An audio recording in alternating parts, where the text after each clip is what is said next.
All right, so in this video, let's talk about the dinking tier list. So when I think of dinks, I like to think of them in three different categories. Number one, volley dinks.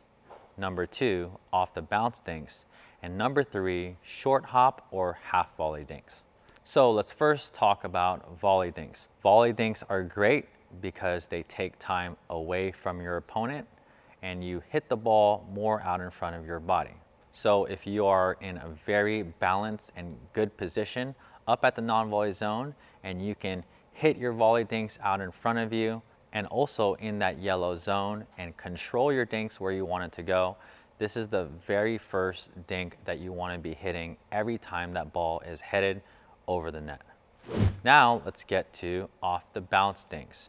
Every time you let the ball bounce on your side, you are no longer worried about taking time away.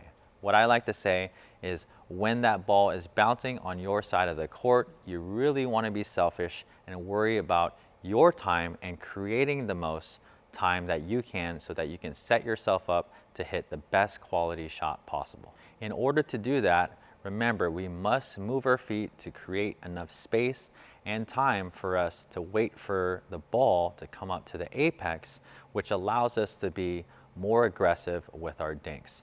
So again, if you are going to let the dink bounce, make sure that you are always creating enough space, allowing the ball to come to the apex, so then you can be really aggressive on your next shot.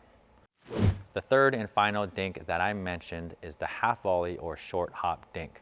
With these dinks, your contact will be really low because you are hitting it right after it hits the ground, and you're not going to be able to impart much spin or pace on the ball. And also, it could be harder to control.